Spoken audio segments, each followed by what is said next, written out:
impactful for the game. He cuts up all your sources of healing. You cannot get healed while you are purpled, and it's just very impactful for the game on how the game works, right? There's a lot of sustain in Overwatch 2, and without any way of getting healed, you will not be able to survive for long.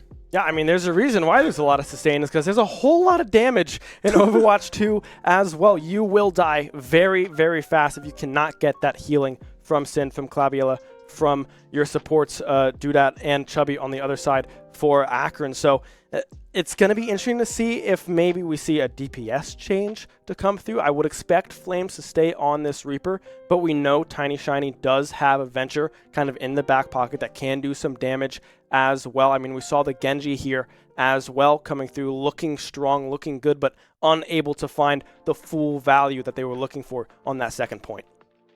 Yeah, it's really hard to say with like what picks Shenandoah has at their disposal, right? As far as tank picks goes, it's harder to say what picks would go well into Junker Queen that Rain Dreamer is currently proficient in. Like we know from Rain Dreamer, she is very proficient in the Orisa and that Ramattra, right? Two very brawl-oriented characters, and I feel like Junker Queen has a really good matchup into Ramattra, right? But as far as Orisa goes, Orisa could kind of just act as like a school bully to that Junker Queen, kind of just javelin spin her way just to ignore those axe swings or those blades to try to get those stacks. And if Junker Queen tries to get anywhere near Orisa, she can just throw that javelin at her.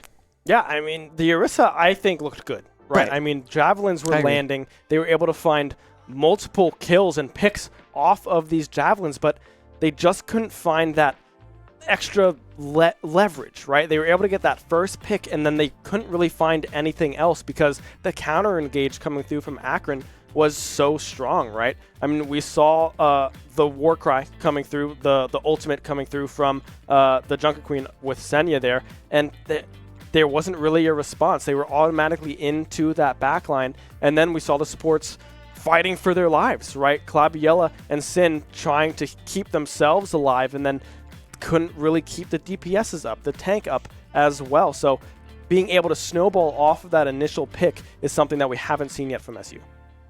Right, and I believe like picking your targets first is something that's so important in Overwatch, right? So we have to wonder what kind of picks would you want to go for first. You want to go for the tank, kind of just brute force your way into it, or do you want to play a little more methodical, try to take out the supports in the back? But Kiriko and Ana, that is such a very powerful backline to have, right? Because they have their own ways of sustaining each other. Ana has that sleep dart and that nade to pop on herself and use that sleep dart on the opponent to just keep them out of their range, and kind of just, if it's a squishy, it can set up for a kill as well. But for Kiriko, she's a very hard character to deal with in 1v1, as her critical damage with her headshots does, I believe, triple damage, and she can two-shot most characters with 2 headshots. A very dangerous character to go against indeed. But even if you do get the jump on her, she can just swiftly just step away, teleport to one of her nearby allies, and even if she doesn't have that step, she can have that Suzu to use on herself to keep her alive, that brief moment of invincibility. And with these combos of like abilities together, it's really hard to deal with that. Yeah, it is really hard to deal with the engage that Akron has, right? You mentioned that sleep dart on that Ana, right?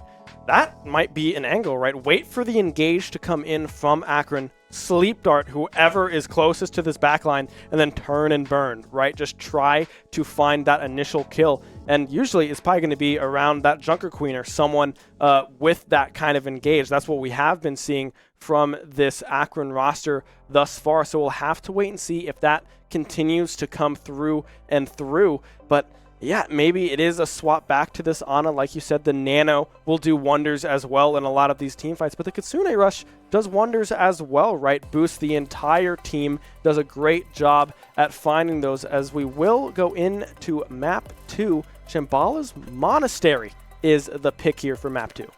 Right, and Shambhala, I do believe that is a map we don't get to see as often as well, because I do believe the most favorable attack/defend maps, I do believe it's called hybrid, is mainly new Circuit Royale or King's Row.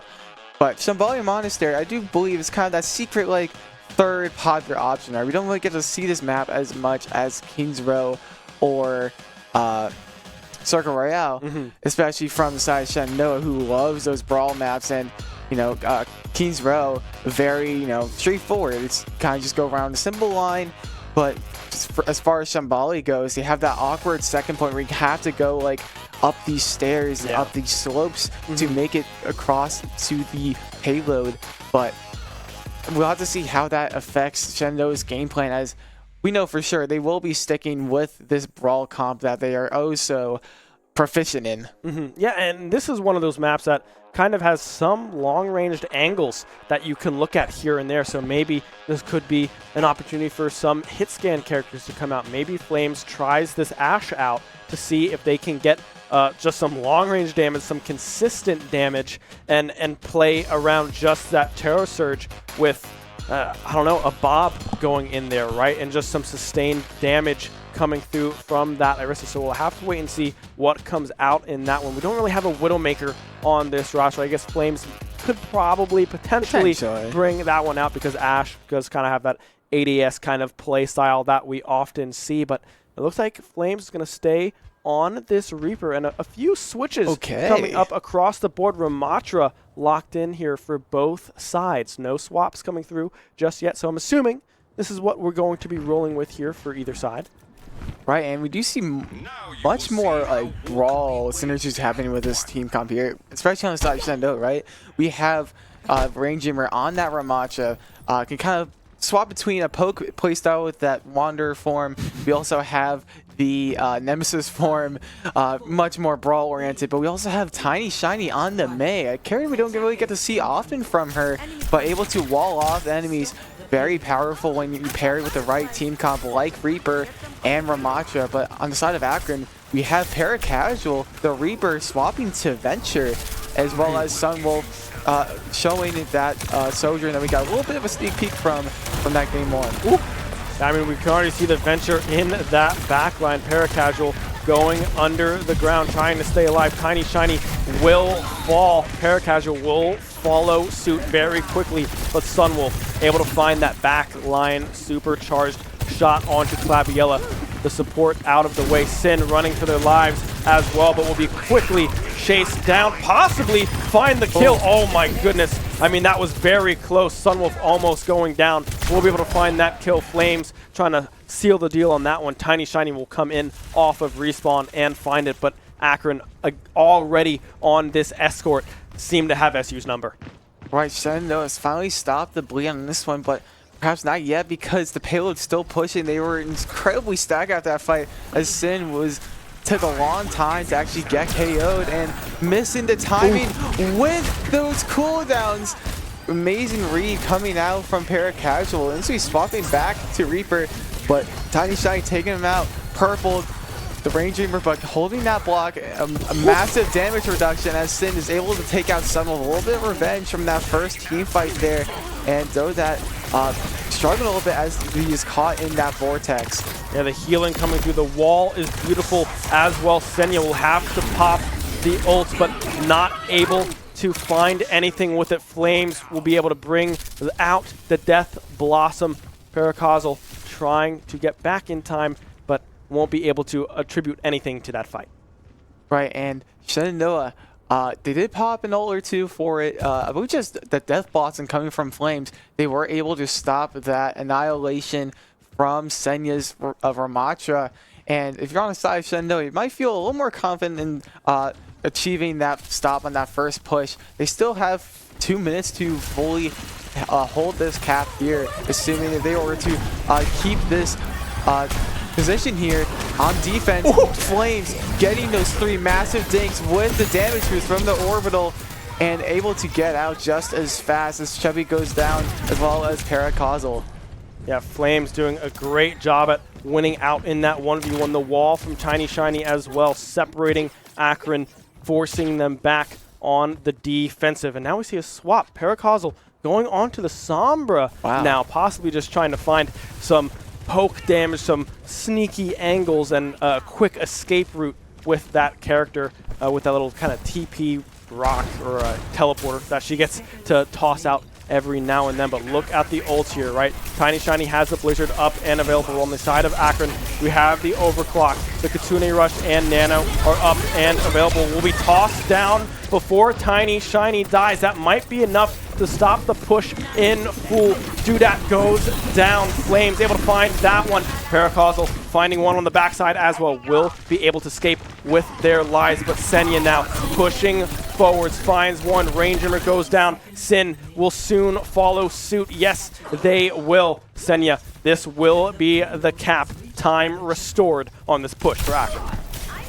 Right, and if you're on the side of Akron, you're feeling very well, very, confident with this pick from Paracausal with that Sombra, as they were able to very narrowly escape that death coming from the help of Tiny Shiny and Flames. But I do like this pick from Paracausal, swapping to the Sombra. This is a character you don't really get to see often in this level of play anymore, as those reworks that she's had over the past few months have been very weird for her, I guess, viability, so to say. But I do like this pick because she acts as a bit of annoyance, especially to that back line, as she's able to hack. And when you are hacked, you cannot use any of your abilities for a second or two, and you do take that extra damage. So that stack with that virus is able to just instantly shut down these supports that is keeping their team alive. Flames looking for an angle there. Tiny Shiny just barely staying alive, but the hack coming through on multiple members. Shenandoah trying to stay alive. Only Claviella will fall. The Nano was tossed out. Paracausal doing a great job at separating the team that is Shenandoah. Senya going on a rampage as well here. Rain Dreamer will fall again. Another beautiful team fight coming through from Akron. Right, I don't know if you saw this earlier, but Chubby was able to shut down that Death Blossom from Flames with that Sweep Dart, potentially saving them from losing that fight, as that definitely would have taken out both the Sombra as well as Chubby on that Ana. Chubby saving that fight. What an amazing Sweep Dart that was. While Senya still sitting pretty with that Ramattra, with that poke from the Wanderer form, but also swapping to the Brawl-oriented Nemesis form. Yeah, on the side of Akron, not a whole lot of ultimates will be up and available, whereas on the side of Shenandoah, Rangemer has their Sin, the Orbital Ray up and available, but Tiny Shiny will go down. The Blizzard was there, but instead Flames and Rangemer will find the backline. No healing available for Akron means that they're likely to retreat. One ult for 3 kills on the side of Shenandoah. A good hold. 2 minutes to go till this last point. Right, and as you're on the side of Akron, you might be feeling a little nervous as you had to invest a few ultimates into winning that second point there. But if you're on the side of Shenandoah, you have both Blizzard and Orbital, 2 amazing ultimates in this particular game mode on this escort. But we also get to see a little bit of ultimate building up with those headshots from Senya, building up the Annihilation, blocking all of the Blizzard damage, as well as the Sweep Dart taking out Flames, as Tiny Shiny is able to take out Chubby. Yeah, Paracausal able to find one on the backside. Flames got hacked. Rangemer almost falling as well. The heals coming through from Sin. Will it be enough to keep this hold alive? Orbital Ray is up and available. Will be dropped. Now, will they be able to get anything else out of it? Senya walled off is purple, but they aren't able to find the kill just yet. So much sustain coming through. Flames does have the Death Blossom, but will instead retreat, trying to find the correct opening to find the backline of Akron. Paracausal will use the ultimate as well. Won't be able to find the angles. Flames goes in, won't be able to find any kills. Tiny Shiny finds the Sombra, but now will they be able to find anything else? Both members now. Shenandoah out of DPS players. Paracausal will respawn, but Senya and Sunwolf running through the defense of Shenandoah. Sin doing all that they can to keep Rangemer up and alive, but again, we can see Sunwolf now on this Reaper wreaking havoc into the back line. Only 20 seconds left to go. This could potentially be the final push. And now it's going to be another ult coming through from Sunwolf. Not able to find the kills with that, but will be able to find the kills afterwards. Range Dreamer able to find one, but that's all that they can do. Very close now. The touch coming through will not happen. Akron with a full cap here in map number 2. right? Just barely making it with that full cap with 5 seconds left on the clock. I do believe if Shenandoah were to also full cap this point, that would round up to about a minute on the clock here. And I really liked how that last fight played, right? You could tell from Chuppy especially, the ult tracking coming out of them were to track those ults, especially sleeping Flames on that Reaper with the Death Blossoms that would otherwise ended the fight. Yeah, I mean, it was extremely close, right? Flames was holding onto that Death Blossom, trying to find the angle to potentially sway that fight back in their favor, but just wasn't able to find it. Paracausal doing a great job at finding a lot of these angles with that Sombra, disrupting pretty much everything that SU wanted to do. You might be a little confused as why we are on the cameras right now. We're having a little bit of a timeout on the side of SU, trying to regain, regather, recompose, and go back and try to respond with a full cap of their own. Right, and with this pause in session, what do you think kind of some adjustments would be made, Ben? Because, excuse me, Arkin having a lot of deep pockets with their character picks, right? They have that Sombra, they have that Sojourn, now that Venture, the Reaper, they have the Queen, they have the Ramatra. While Shenandoah seems to not have as deep pockets as they do as well, right? So we only have like the Ramatra and the Orisa, but we also have the Tracer and the Venture, but we're kind of stuck on that Reaper for now. So it's really hard to say what kind of hero picks or swaps will come out of Shenandoah. Yeah, I'm interested to see if Claviella sticks with his Ana pick, because it has been looking good, but it's been hard to keep themselves alive. That's why we probably saw that Kiriko come out sooner, right? Some self-sustainability with that Zuzu. So we'll have to see if that stays that way, but right now it's a matter of trying to stay alive, frankly, right? There is not a whole lot of sustain that we're seeing come through from Shenandoah, right? They're dying incredibly fast and seem very split off from what each other want to do, right? Maybe it's a little bit of a comms fix later, or now, rather. This would be the time to find those communication fixes, see what is going wrong, try to adjust, and try to send this second map to an overtime.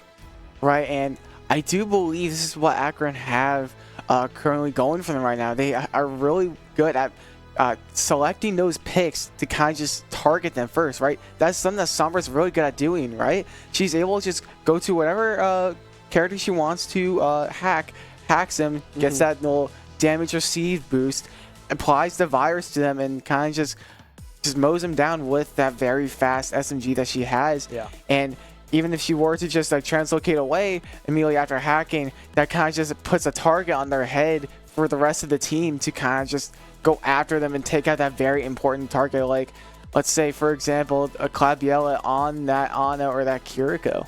Yeah, the Sombra pick is great. Paracausal has been running through the backline of this SU roster, right? So there has to be some kind of person probably shadowing where Paracausal is going to go, because really those hacks have been really hurting SU's ability to stay alive, right? Flames got hacked towards the end of that last fight, and well, there wasn't really anything they could do about it, right? You can't go into that fade and try to escape because you can't use abilities while you're hacked, and Sombra, being the character that she is, just mows you down, does so much extra damage when that hack is applied that there's not a whole lot you can do about it. We do see a swap coming through, 2 swaps coming through on the side of SU. Rain Dreamer is going back onto that Orisa, and Tiny Shiny now off the Mei onto the Venture. Right, we do see a little bit of a swap from Akron as well. Junkrat, a very unusual character to see at this level of play, but I do kind of see what they might be going for here. Junkrat is a very good tank shredder, right? Have those just amazing, just bombs to send across these choke points, just like on this first point right here. They kind of just throw them on you. There's not much thought, right? And you're going to be hitting something eventually, right? Bounces off the walls. This may cause a lot of havoc with those mines, as well as that trap to kind of just trap that one unfortunate foe to take down. Yeah, Ranger goes purple as well, able to stay alive, retreating to the safety of her team. Senya going purple as well. Javelin will connect onto the Ramattra, but now Tiny Shiny is going to be hacked, trying to escape, will barely survive with just a sliver of health, going underneath the ground, trying to find the kill onto Chubby, but instead, Terracausal able to find one on the backside. Senya finding one as well. Tiny Shiny will go down. Flames trying to do all they can do in that backside, but only able to find one. Shenandoah still on this payload. Ranger pushing forward, the Javelin in hand. Will be able to find one. Flames finding those 2 kills towards the back end of that fight. That is a Shenandoah fight victory. Right, I do like the stagger coming out from Shenandoah. Staggering both supports, making sure they don't get back to their front lines in time to kind of help them with the next fight that's to come, right? Because for a few seconds of this next fight, there will be no supports to speak of, right? So there's much less sustainability. Like, the game really heavily Jesse, and we're gonna get a massive Riptire from Sunwolf. Boys are gonna get both supports. Oh no, that is so detrimental for the side Shenandoah, as Ranger also goes down to Paracause as Sunwolf takes out Tiny Shiny, instead it takes out Flames. Just snowballing from that one fight in particular, and Sunwolf starting off with that double tire, starting things off. I mean, yeah, he can drive that single tire pretty darn well, able to find both back line supports here. Sin and Claviella fall to the tire, but I mean, yeah, that was just a great look and a great read coming through from Sunwolf, knowing that, hey, these supports are a little far forwards and they don't know where I am. Maybe an ult mistrack on the side of SU, but maybe just a beautiful play coming through from Akron. Now, look at these ultimates coming up. Death Blossom is up and available. Will pop it with the Terra Surge in hand, able to find 2, do that, and Chuppy will fall. No supports left for the side of Akron. Sunwolf will fall as well. Tiny Shiny on the Tracer swap, able to find Senya as well. Ranger finds Paracausal, and that is a full team kill in favor of SU. Right, and it's a little unfortunate from the side Shenandoah as they had to pop 3 ultimates to win that fight there. Flames and Ranger were popping that Terra Surge and Death Blossom combo that we know so well, but Claviella behind the scenes popping that that nano boost onto Sin to kind of save them, right? Whenever Claviella or Ana is out of ammo in her gun, she can't heal, obviously, right? And let's say you don't have enough cooldown left in your nade, so you want to pop that nano to save your other support and to apply that damage resistance to kind of keep them alive, as Flames takes out Doda, and Senya is currently purple. Would that be enough? No, not yet. Yeah, Senya barely able to stay alive. Doda does go down after the Kitsune is popped. Now Paracausal with the hack coming through. Will be able to find one. Tiny Shiny does go down, but will fall in quick succession. Claviella Flames able to keep SU in this fight. Ranger moving forward. Will be able to blow up the tire before it blows up anything else. Able to stay alive, just barely able to find that kill. And now SU pushing forward yet again. Javelin going just wide onto the Kiriko. The cleanse has already come through. And now look at Ranger, very close to having this ult up and available. Right, and that Riptire from before is so terrifying, right? If Ranger didn't have that Javelin spin, she would have died to the Junkrat passive where he dropped some bombs upon his death, as Ranger almost was at death's door with that tire, just face tanking that, taking about, I believe, like 300 damage, was about 40% health, or 40 health to her kit. Yeah, Paracausal now switching off of the Sombra on to the Reaper. Sunwolf will be maintaining that Junkrat character pick here. The Terra Surge up and available. Everyone going purple. Will the ult come through? I expect it to, but there it will come. Tiny Shiny able to find a pulse bomb in the backside. Flames able to find 2 in response. Ranger will fall, but Paracausal will bite the bullets of that kill. Shenandoah able to now advance their way up to the second point, find this cap, and with plenty of time, to almost 3 minutes of time to find this last point. Right, Shenandoah had to pop, I believe, every ult they had at their disposal, with the exception of that Orbital, right? Orbital is such an amazing ult on either side, right? when you are attacking, you want to push. Whenever you want to walk with it, you can walk with the orbital as it travels in a straight line, and that applies for on defense as well, as you want to push them back. What we're about to see from Sin, walking forward with that orbital, staying within it to get the healing and the damage boost. So terrifying as Paracosmo goes down to flames. And we have Sunwolf in the back being a nuisance, but Rainjimmer is having none of that as she throws a javelin right into Sunwolf. Yeah, a beautiful javelin, and another beautiful javelin coming through from Rainjimmer. Senya will fall, but now look at the ultimates available. Akron on this respawn will be deadly. Paracosmo has the Death Blossom up and available, but look at SU go, just tearing through the line. That is Akron. Let's see if they can go all the way. Claviella able to find one. Paracosmo will fall. The Death Blossom not popped. It's going to be Flames instead. The full cap coming through for SU. Right, and amazing adaptations from Shenandoah, right? They had enough of the Samba's tricks. They were aware where she was, kept track of what kind of patterns she may have had to kind of just annoy the backline, right? The tank as well as the DPS had a little bit more attention drawn towards the supports to help keep them alive, as it's a bit of a two-way deal, right? The supports keep them alive through their healing, and the DPS and the tank kind of help the supports to stay keep them alive by kind of fending off whatever pesky I guess flies in the back line to take them out. Yeah, I mean, a great switch up coming through from SU as well. This is what we expected to come through with this roster. Very strong brawl, very good at target selection, and able to take down the people that, frankly, were causing the most problems for them, right? We forced Paracosmo to switch off of that Sombra and back, well, now to the Pharah, and now Sunwolf back onto the Sojourn as well. Everyone on the side of SU staying the same, and will have to defend this 1 minute push overtime from Akron.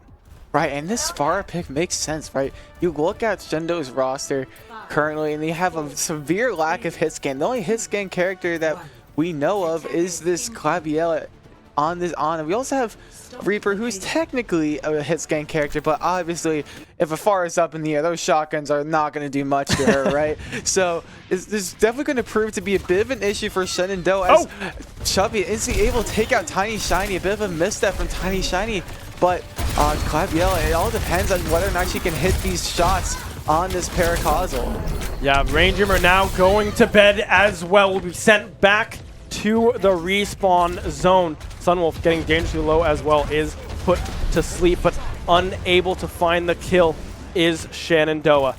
Now just going back for this regroup. We lost 2 members early on in that fight. Now just going to try to re-engage here on this first point as Akron approach for this fight.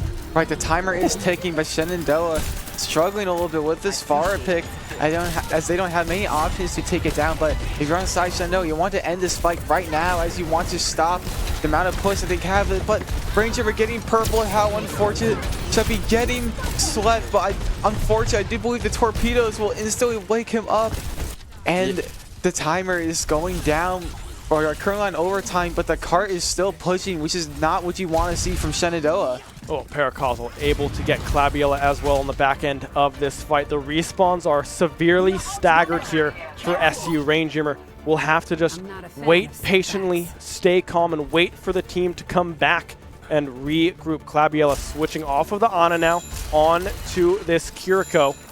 Ultimates, let's look at what we have. Tiny Shiny switching as well onto this Echo. I wonder if this is just a counter possibly to fly in the air with this Pharah as well. Flames getting dangerously low on that one. Almost has the Death Blossom up and available. Yes, it is just a one-on-one combat with this Pharah trying to find an angle, but great bob and weave from Paracosmo, able to dodge a lot of those bullets. Echo, not a hit scan character, but will be able to find the kill before hell gets rained onto the backside of Shenandoah. Now it's Flames instead, turning the tides. A full-blown Death Blossom finds 2, and Akron's push is stopped in their tracks. Right, if you're on the side of Shenandoah, you're potentially not happy about that last push that Akron got, right? That Pharah got them so much mileage, but Shenandoah is not in a position to go counter swap to another character besides that Echo pick, right? Tracer is able to afford that ult cost, as Pulse Bomb is the ultimate that does not cost much, right? She's able to build up very quickly, which is the very high burst damage that Tracer has in her kit, while also having the lowest ult cost in the game. But in that position, you have to make something work, right? And stuffing that barrage was what turned the tides for Shenandoah, right? Yeah. They might not be happy with how far they pulled now, but they were able to stop the bleeding, and I think that's what matters. Yeah, I mean, a great switch coming through from Tiny Shiny onto that Echo, able to find the most beautifully timed kill to stop that barrage. But you're shaking your head here, Kyle. What are we looking at on this Akron side? We have a Bastion and an Ashe locked in for their defense. Right, I just got, I kind of got blown away by this pick, right? I was just not expecting it, right? Bastion, but it does make sense to me, right? Bastion's such a phenomenal tank shredder, right? That tank form, just so powerful, right? You can just shred nearly anything in its path, and I believe that aim is to just kind of just mow down Ranger on this Orisa while getting a little bit of extra poke from Sunwolf on this Ashe, the hit scan machine that they have proven themselves to be. Yeah, and we can already see Ranger going in. The Javelin will connect on to Paracausal, but into that tank form will be popped out very, very quickly. We'll have a pretty long cooldown on that one. Trying to time the Javelin will be pushing the advantage, trying to get into the face of Akron. Will be able to find one. Flames on the backside. Paracausal will go down. Javelin almost off of cooldown. Where is it going to go? Nowhere. Staying in the back pocket. Will go to sleep. But look at Flames on this backside, still able to find all of these kills. Tiny Shiny as well. The DPS is coming alive for Shenandoah. Senya going down as well. Claviella cleaning that one up. A great fight coming through from the Hornets. There we go, and amazing showing from Flames there, just pushing that aggression, knowing that he has to kind of take this risk, right? We saw in that first fight while taking out Paracausal, he was at about half HP, and if you are Reaper without those cooldowns on that front line, you might as well be as good as dead. You might have that lifesteal to your disposal, but that is not enough with how much damage his roster has, right? With the Ashe and the Bastion, and the the Ramatra to take out with that Death Blossom, taking out Paracausal as Chubby goes down to Tiny Shiny. Akron has no supports to speak of, and they just keep rolling with this payload in this this round 3 of this map too. I mean, still a minute to go here till they hit a potential overtime, and all they really have to do is make that one little diamond right there. They need to get past wherever Akron stopped their push in overtime, and they will win the map. Look at the ultimate. Sin almost up on the orbital ray. Claviella has the Kitsune Rush up and available. Tiny Shiny will be hunting in that backline for the perfect pulse bomb. And Rainjimmer, the Terra Surge up and available as well. Senya has the ultimate. We have some switches coming through as well. Paracausal onto the Sojourn. Sunwolf back onto this Junkrat. So we'll have to see who finds the angle first. And this is going to be the go button. The Javelin goes just wide. Claviella will fall. Rainjimmer put to sleep. And now Senya beginning to run through the backside. But Tiny Shiny coming up huge. Finding two. Will fall. Rainjimmer going purple, overtime ticking away. Akron find the perfect fight and come away with a map 2 victory, 2-0 lead, map point for Akron. Right, and it looked like Shenandoah had everything at their disposal to win this fight, right? They had the ult advantage. They had the, I guess this, how scary everything is with what they have at their disposal, right? Yeah. Both teams know how to ult track. We have seen that with how the Ana on Akron has been able to kind of track these Death Blossoms from Danny and instantly sleep them to kind of shut him down. But that being said, I do believe there's a little bit of a misstep in the positioning on that last fight there. Yeah. I do believe Ranger was pushed far up a little too much to take down that Kiriko. And honestly, I do understand, right? That Kiriko was at 1 HP, yeah. Taking out one of those supports, especially one who has high healing numbers like Kiriko, is very important. But she was able to get away, and she went too far up to kind of help their team. And despite Tiny Shiny getting 2 kills, one with the pulse bomb and one just through normal means, that wasn't enough. They were able to lose that point to Akron, as Akron was able to kind of stick to their game plan. Yeah, and you got to look at Senya as well, able to find that kill onto Claviella before the Kitsune Rush can get popped. One major ultimate was missing in that fight on the side of Shenandoah. And when that was gone, I mean, it was an uphill battle from there. I mean, Senya was in the Ramatra ultimate, being unbelievably tanky and dishing out a whole lot of damage. And when Ranger goes purple towards the end there in that Terror Surge, it's hard to try to really find the kills there because you're just going to be melted before you can drop the Javelin down into the ground and have that massive burst of damage. I mean, Tiny Shiny and Flames did all that they could towards the back line, or the front end of that fight. Tiny Shiny able to find that Pulse Bomb and a kill on the backside. The supports are out of the way, but by that time, the damage was already done. Right, and such an unfortunate turn of events for Shenandoah, right? They had everything at their disposal to win that map. They were right there, just one more fight. Just if they cleaned up on a couple of the mistakes that they made, and there's no one person to blame about this, right? Whenever you lose a fight or lose a map or a series rather, it's a team effort. So I don't want anyone to think that any particular person was to blame for this particular map loss. It was a team effort through and thin, and despite that, I do believe Shenandoah still has what it takes to make those adjustments and kind of just push forward to try to make this comeback in this series, right? We saw those signs of life in that map 1, and as we saw here, if they were to clean up on that one mistake that they made, they were able to win that map too. Yeah, the push looked very, very strong coming through from SU, but just a little bit of over-aggression, a little bit of misposition comes back to bite them and lose that map 2 in the end. So we'll have to see what the bounce back is now for SU, right? We go on to push.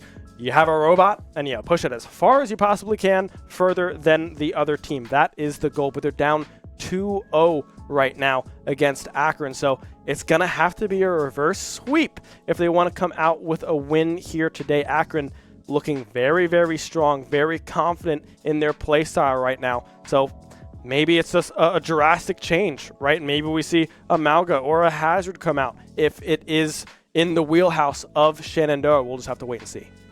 Right, and for a mode like push, right, it's a very momentum heavy game mode, right? The farther you push up the robot, the much more of an advantage you have, and you can full cap if you reach the full distance within the time limit. We did just get word that the map will be Coliseum, which is, I think, another map we don't get to see often. No, I think this is somewhat common. It's either this or I believe Suravasa are the more common push maps on this game. Yeah, Coliseum is one that we've seen this team play before, I believe, alongside Suravasa as well. Very confident picks coming through, but push is something that Shenandoah historically has not been their best game mode, right? It's been looking better this semester. It looked better last semester as well. So we'll have to see if they can keep up that momentum with this game mode. But man, down 0-2 in the series.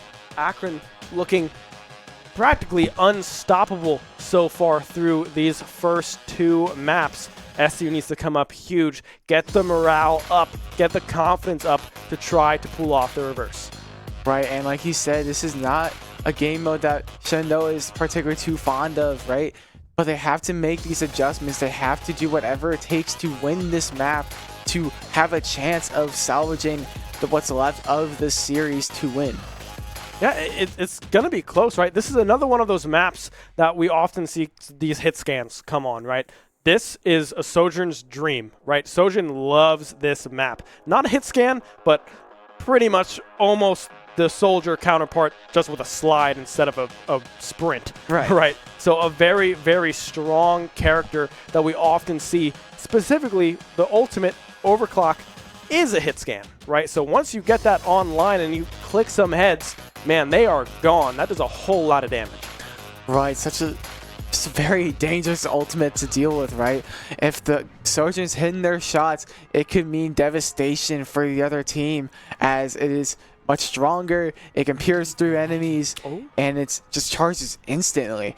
And we do see these picks here. We do see the return of the Senya Junker Queen with a bit of a uncharacteristic choice from Sunwolf, as they like to be a lot of hit scan characters, with the exception of that Junkrat and maybe the Hanzo as well. We have seen a little bit of the projectile action from Sunwolf, maybe showing their power as a flex DPS in both hit scan as well as projectiles, and Paracausal back on the Sombra that we saw work so well in the first half of that map too.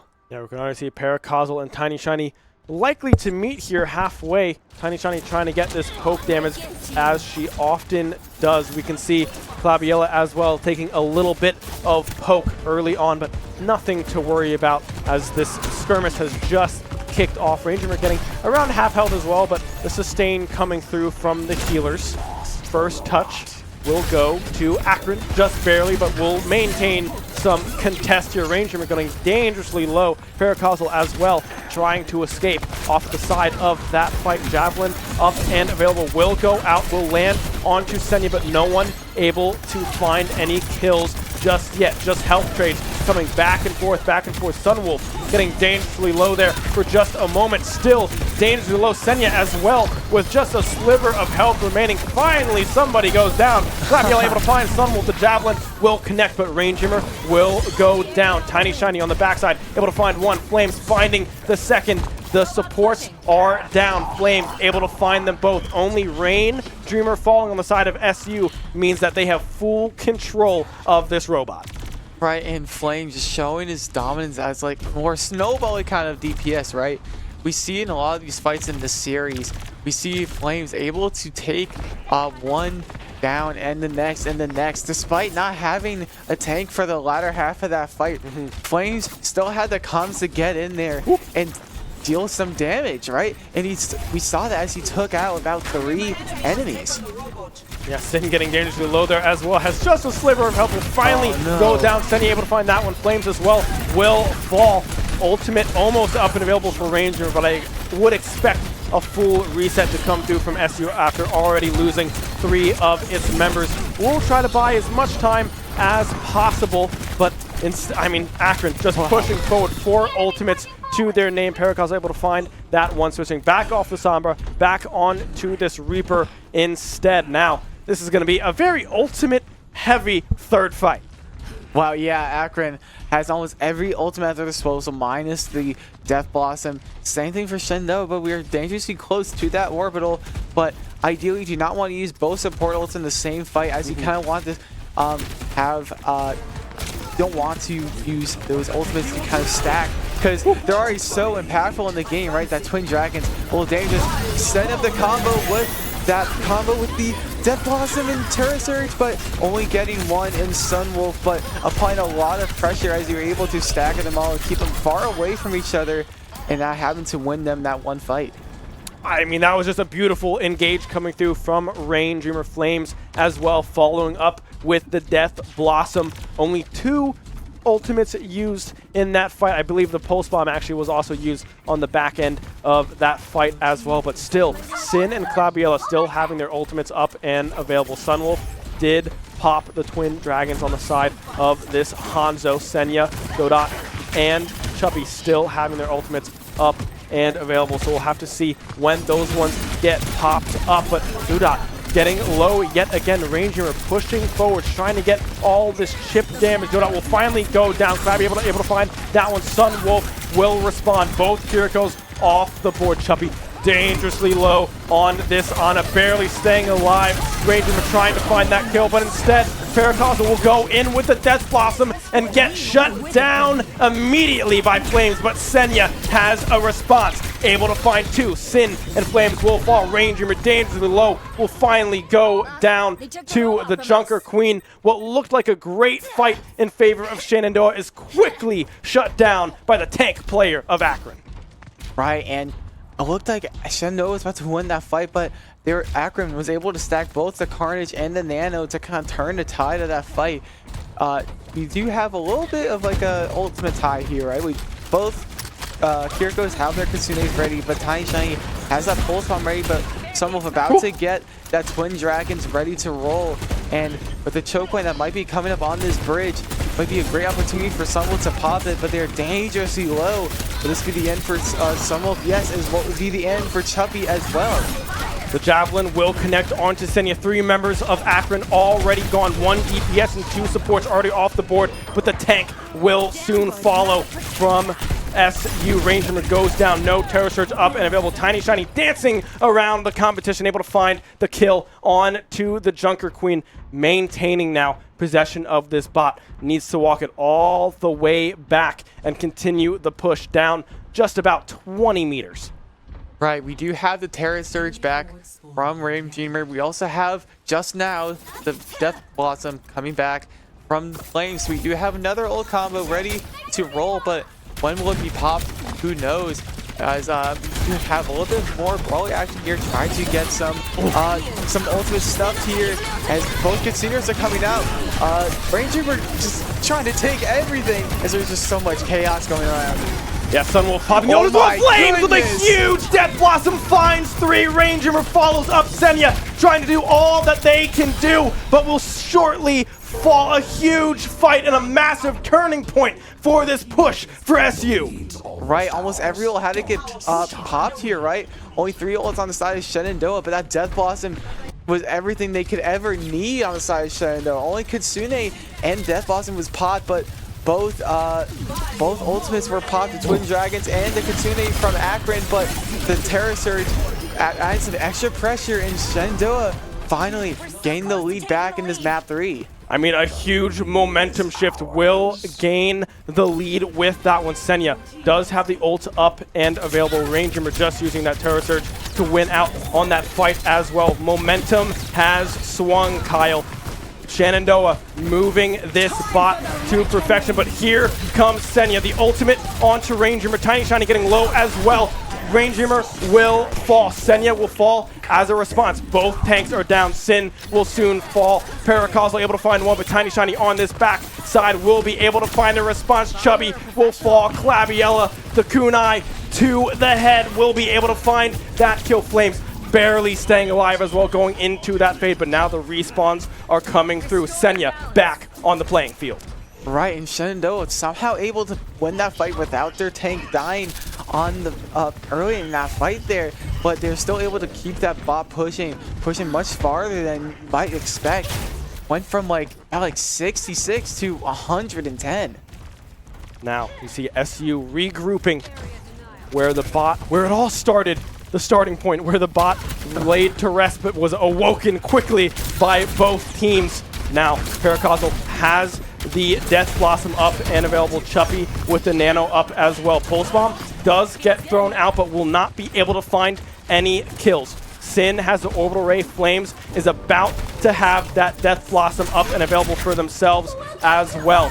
Now 2 seconds left remaining. Tiny Shiny on the backside will be able to find one. Chuppy goes down. The Nano out of the way. Paracausal as well loses out to Flames. Sunwolf trying to retreat. Senya as well trying to run away the best they can, but Tiny Shiny says no way. Blinks forwards, finds one. Dodot trying to do the same. Flames able to clean that one up on the backside. Sunwolf, do all that you can. Will be able to find one. Ranger cleans up that fight. Now 1.5 minutes to go, and Shenandoah in full control.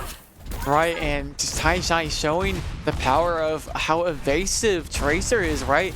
It looks like no one on the enemy team was able to really put a scratch on her, right? Even when they would, she was to get healed or dash away or recall.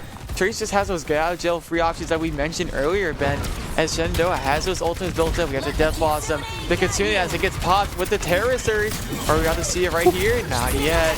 But maybe right now as they also pop Kitsune on Akron, but there's so much chaos trying to hide behind the robot. Oh my goodness. Flames. 1 HP. Flames pushing the action towards Akron, able to find one, will go down. Death Blossom not popped on the side of SU. Claviella did use the Kitsune in that exchange, but everyone on the side of Shenandoah has come alive, going for a potential full cap here. They're going to go towards this spawn. Only about 1 meter left to go. Will finally get contested, but Tiny Shiny able to find one. Claviella finding the second ults used across the board. Well, only one from range. Remember, Flame still holding on to the Death Blossom. Tiny Shiny, the Pulse Bomb finally coming out onto Senya, trying to find these kills, but the hold is so strong. They aren't able to find these kills on the side of SU. Flames will finally find two. Tiny Shiny with the kill on the Paracausal as well. Only one remains. The full cap will come through from SU, and they will stay alive in the series. Just defying the odds, right? Winning that push map was such a massive momentum swing for Shenandoah. Look at them all laughing off. They're all smiling, so happy that they won a push map against a team like this, right? As they had just a rough start, losing a couple fights at the start, getting a couple of their massive pushes stuffed, right? So they were able to pull something together to kind of just win this momentum back and just kind of snowballed from there. Yeah, I mean, Flames with a huge ultimate in that long extended push that SU found themselves on really just changed the entire face of the game, it seemed, right? SU was struggling to get this bot in possession, but the 3-kill Death Blossom from Flames swung the tides right back in SU's favor. 1-2 deficit now in the series for the Hornets. Right, and what kind of adjustments can be made from both sides, right? Right. Like, Shenandoah showing some signs of life with that third map. If you're on the side of Akron, what do you go from here? Where do you go? I do believe on map 4 it is Flashpoint. So it is only, it's hard to say what map would get picked here, as we have been getting a lot of unexpected picks from these map picks, right? We went from no Legion Tower, we went to Samoa, and we also went to, I believe, where did we go for map 2? We went to Shambali. Yeah.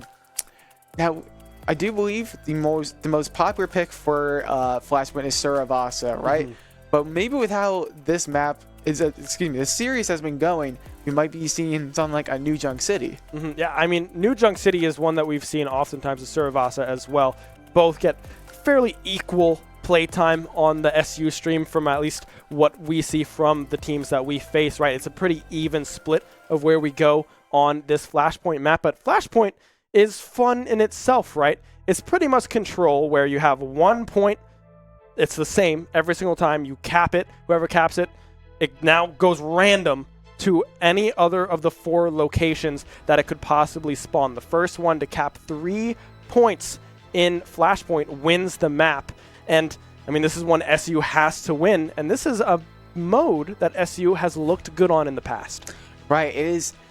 It's a mode where a lot of brawl compositions get rewarded for just how fast the game mode is, right? Once you leave spawn, you get a little speed boost for a short time. The flashpoints, they don't last very long. The capture rate, it feels like it's like double compared to like some like a control point map, right? So these maps don't last very long. They're very quick, very fast paced, which is something I do believe that will favor Shenandoah a lot in this upcoming map 4, right? They love playing that brawl composition. They like to kind of act as like a steamroller that kind of just snowballs their way into the victory, right? And for the start of this series, it seems like Akron was able to kind of stop that momentum come from kind of snowballing a bit and just stuffing it out. Yeah, and it seems, frankly, that the momentum has shifted dramatically, right? The ending of that map 3 was heavily Shenandoah favored. Akron was struggling to get anything going in their favor, so we'll have to see if they can bounce back with that one. But frankly, I don't know if a whole lot will change. Sometimes on these kind of flashpoint speed-based maps, we'll see stuff like a Lucio come out just to have those fast and quick rotations back over to wherever this new point is going to be. I don't expect that because Lucio right now is not very good. Like, it's kind of 50-50 on when it's played. He's very specific, right? In a current meta where Juno is just so good, despite how many times she gets nerfed, Juno has always been such a great character in this meta, right? But Lucio, he has a little bit of a niche, right? Especially for modes like this. I see a lot in OWCS lately. They've been running a lot of Lucio and a lot of like kind of brawl comps, especially on maps such as this. I do believe we are going to New Junk City, which is something that we called from before, right? But Lucio, just a character that loves to get in and likes to enable his team, not through his heals, because he does not have good healing, right? Right. But it's not what he's meant for. He's meant for that speed. He enables his team through his speed. That amp speed, such a great engager, and he also has that beat to keep his team alive, basically keep anyone from being killed for a few seconds. But those few seconds can mean a lot. Yeah, I mean, the beat is a very strong ultimate, right? You get so much shielding, it's not even funny from that Lucio. So we'll see if that finds some play. I feel like I'd expect to see something like the Venture to come through from Tiny Shiny. I know she really likes that hero and excels on it quite well. The Tracer as well looks very, very strong and has looked very strong over the last 2 maps that we've seen it. But yeah, it might be kind of a gimmicky kind of play saw, right? We might see this Venture just getting in some poke and then going into that burrow and running away. And then going right back to it, getting some poke, and then into the burrow and running away. We'll have to see how it goes if we do see some kind of poke comp. But frankly, I don't know if a whole lot will change on the side of SU. Right, like after using the comfort picks for that map 3, I don't really see much of a reason for Shenandoah to change. You know, the Tracer, the Reaper, the Orisa, the Kiriko, and the Juno just all seem to be very comfortable picks for Shenandoah, and that's what won them that map 3, right? They had the coordination. They were saving those ultimates for very integral points of that map, and we'll just have to see if that will stay. And what kind of picks will we see from Akron? Because we have seen from that roster, they like to swap things around. They're not afraid to try out something new. We've seen Sunwolf swap to the Hanzo, to the Junkrat, and we have seen Parakazo on that Sombra. We did see a little bit of Cassidy action from Parakazo as well as that Reaper that we have so far seen to be as his ace. Now, we did just get confirmation that the new map is going to be New Junk City for Flashpoint to come through here. So we'll see where this one lands, right? We are down 1-2 here in the series. Was down 0-2 earlier here after coming off a very strong performance here in map number 3. A reverse sweep potentially on the horizon, but Akron trying to stop that dream and leave it at just that, a dream, right? Do not let that one become reality on the side of SU. So we'll have to see where this one lands. But on the side of Akron, you're right. We have seen a lot of hero selection come through from this team. We've seen the Pharah look very, very good. We saw the Junkrat look super, super strong. And frankly, I don't know if that's something we'll see, at least on this map. Sometimes the Pharah can come out on a map like New Junk City, specifically on that first point, does kind of have a lot of space to work with that one. But the later points in this map do tend to find themselves in very close quarters combat, which is where this Orisa Brawl comp tends to thrive. Right, and we'll have to see what kind of picks we'll see here. We do see from the side of Akron a potential maybe a Symmetra pick, right? Just from the previews, obviously, but we do see a little bit of Symmetra action. Maybe it might be what we saw from that map 1 from Tiny Shiny. Maybe we saw a little bit of the Symmetra just to teleport the team out and maybe swap to a much more mobile hero for them to catch up to the front lines. Sunwolf swapping to the Junkrat, Senya on that Ramattra. We do see the classic Juno and Chuppy Ana, as we do see the tried and true Orisa, Reaper, Tracer, Juno, and Kiriko. Ooh, we do have a sub coming through as well. I cannot quite read the name, but I want Buff Madiki, I want to say, is in for Dodot here on the side of Akron. A little bit of a switch. Ranger going purple immediately. Will barely be able to stay alive. And just as I say that, goes down. Sunwolf able to find that kill with the Junkrat, and now the cage getting dropped. Flames has to try to escape and will be able to do so. First access to this point goes to Akron. Right, and I don't think neither of us were expecting a potential swap in players here from Akron, as they were winning 2 maps in a row with the roster they had now. And we do see, I do believe, Buff made Kibby, I want to say. Buff made Kibby, yeah. Let's go with that for now, right? And we do see Claviel taking out Sunwolf with that headshot, as Sunwolf takes out Claviel with the mine. but we do see Flames go down to Senya. Sprinter trying to apply as much pressure as he can, try to stagger each member of their team, but Sin getting trapped by the junk is not looking good for Shenandoah in this first flashpoint. Yeah, many members on the side of SU going down. Yes, buff made Kibi. We see it a little bit bigger in the kill feed there. That is the sub that is coming in for Dodot, but SU struggling right now to find access into this first point, 85% to 0 and ticking in favor of Akron. It might just be forfeited, but we can see the contest coming through. Flames, the Sumatra as well, doing a whole lot of work on the side of Akron. We'll be able to find one on the backside with the pulse bomb from Tiny Shiny, but will not last long. We'll be able to continue with these touches. Claviella staying alive for a short while, but will quickly be cut down by the Junkrat. The first point going over to Akron. Right, and is not going to look for Shenandoah now. Sin and Claviella both getting staggered by this Junkrat, and Akron has that ult advantage, right? They have just about every ult at their disposal, as Annihilation and Kitsune are very close to coming out, and we only see the Kitsune coming out from Shenandoah. And the Kitsune up and available. Tiny Shiny swapping over to the Echo as well, trying to get some aerial coverage, some heavy damage that Echo can provide, and then that duplicate as well. The ultimate coming through from Echo as well is quite strong when used properly. But now on the side of Akron, they have a whole lot of ult up and available for Ranger, able to find one. Buff made Kibby will be able to escape. Sunwolf goes down, did pop the tire. The wall coming through from Paracausal as well will be able to find some value. Senya able to find one on the backside in that ultimate. So big, so strong. Ranger were trying to stay alive, but won't be able, well, will be able to do so. It's Flames able to find the kill on the Paracausal, but Senya instead will turn the tide, finding two. Ranger still alive, finds the Javelin. Senya extremely, extremely low, will finally go down to Claviella, but Akron back to the point. The cap did go through in favor of Shenandoah. Ranger were trying to stay alive as now teams start to regroup.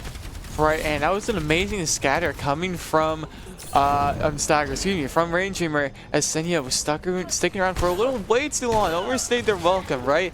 As the rest of the team was able to catch up, but too late to help their teammate go down to Rain Dreamer, as their tank player just got back to the fight with 50% on the board, trying to set up this combo right here, but might not work. Is working out very well actually, as Tiny Shiny and quite gonna take out 3, including both supports and Paracausal, but Ranger looking very low, but is going back up to full health. Tiny Shiny does go down, the Javelin connects, but in that choke point, Sunwolf, the Junkrat, thrives, finding so much splash damage onto the DPSs of SU. Ranger, however, able to find that kill to the back side.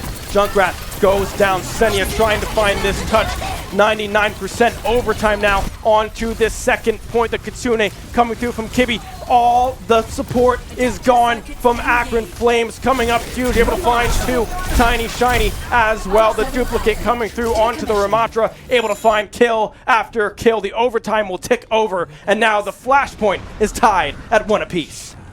Right, an amazing flip coming from Shenandoah, kind of keeping that momentum up that they gained from that first fight. That Ranger managed to get that scatter on Senya, but we do see another swap from Akron. Paracausal swapping to Cassidy, trying to shoot down both the Juno and the Echo from the sky, as they have been proven to be very pesky from the side of Shenandoah. But we do see Riptire ready from Sunwolf, and Annihilation is just about ready from Senya. Yeah, those two ultimates might come up huge in this next fight. Claviella does have the Kitsune Rush up and available. Sin very close to that orbital ray as well. The Riptire trying to get in position. The nade will be, or excuse me, the landmine will be tossed out and popped, but it won't last for long. Sunwolf able to find one, but Tiny Shiny and Flames. Here comes the Riptire, able to find one. Tiny Shiny goes down. Ranger still left alive in a 1v1 scenario, but the trap coming through might be able to find the kill, but the Fortify will barely be able to keep Rain Dreamer alive, but Sunwolf just barely escaping with their life. Sin goes down to the Annihilation, but Rain Dreamer playing out of her mind right now, able to zone off so many members and find this first cap already up to 50% on this third point. Right, and Buff, they can be swapping to this Lucio. We're potentially about to see another ult combo ready, but not pulling the trigger. Ranger clinging on to your life, but is unable to hold on as Paracosal is able to take that kill from her and Flames. Yeah, I mean, now we got to look at the ults on SU's side of things, right? We do see a swap on Akron, however, back to the Sojourn Sunwolf off of that Junkrat, but now Rain Dreamer has the Terror Surge up and available. Flames has the Death Blossom. Sin with the Orbital Ray. Tiny Shiny about to have that duplicate as well. So we'll have to see how this next fight goes because the combo is up and available for SU. Here comes the Orbital Ray. Rain Dreamer going in, trying to find an angle, but instead, he's not even going to wait for the Terror Surge. Finds both DPS immediately. Flames coming up huge. The Lucio swap as well for Kibi Senya. Not much you can do. It's going to be a full team kill, and recapturing the point is SU tied at 72% apiece. It is a very good look for Shenandoah as only Orbital Ray and Death Blossom to get used. Getting that 2-pick with that Death Blossom was monumental for Shenandoah. It gave them so much momentum while still being able to hold on to that Terror Surge from Ranger, trying to push them away from the point, but that will not be enough. Potentially will. Oh, still getting the touch, but the beat will go off. Keeping the team alive, the High Noon is active, who will get caught. Body blocking the High Noon with the Ramatra, but two wolves go down. No DPS from the side of Akron, but Tiny Shiny will try to echo, duplicate the Senya, but that will go off, and Shenandoah winning that third point.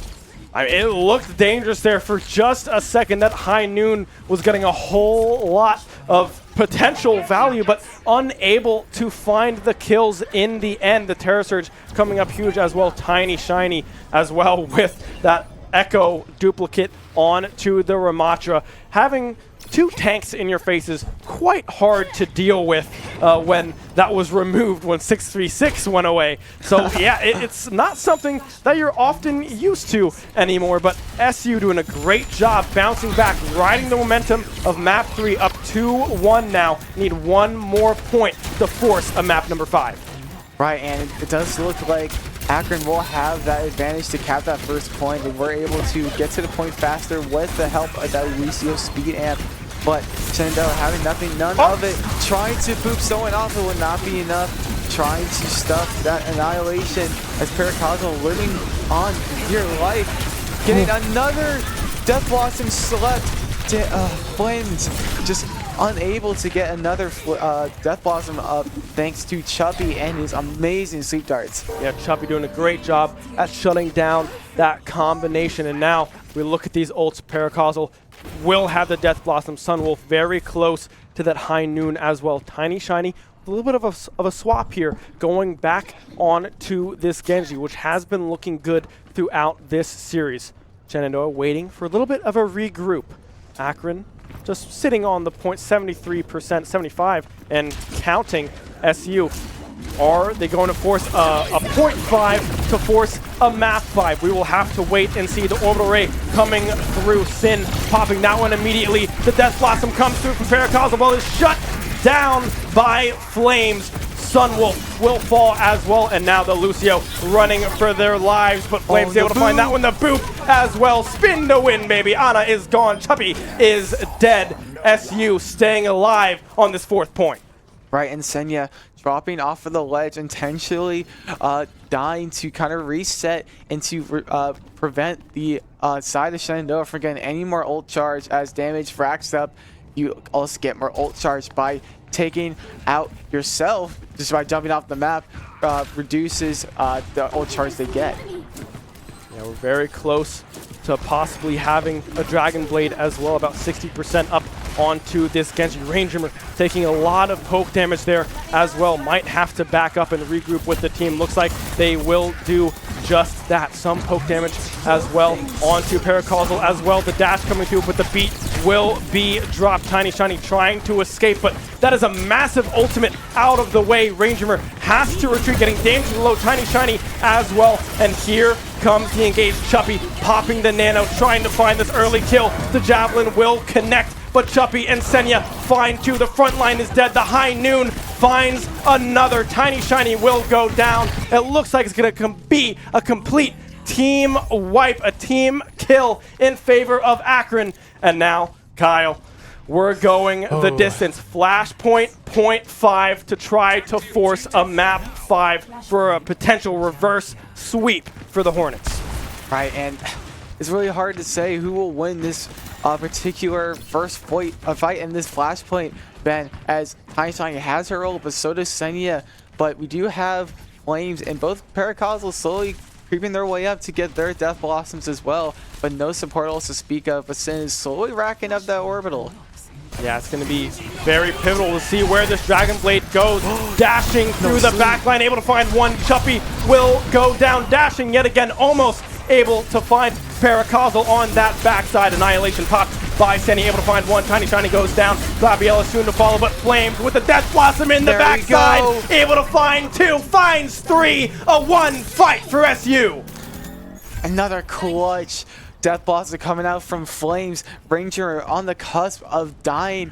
Flames comes jumping in like a knight in shining armor, taking out all 3 of the targets with that Death Blossom to save them from that one fight. And now Shenandoah is racking up that percentage quickly to potentially take this map forward. Paracausal has the Death Blossom up and available for Akron.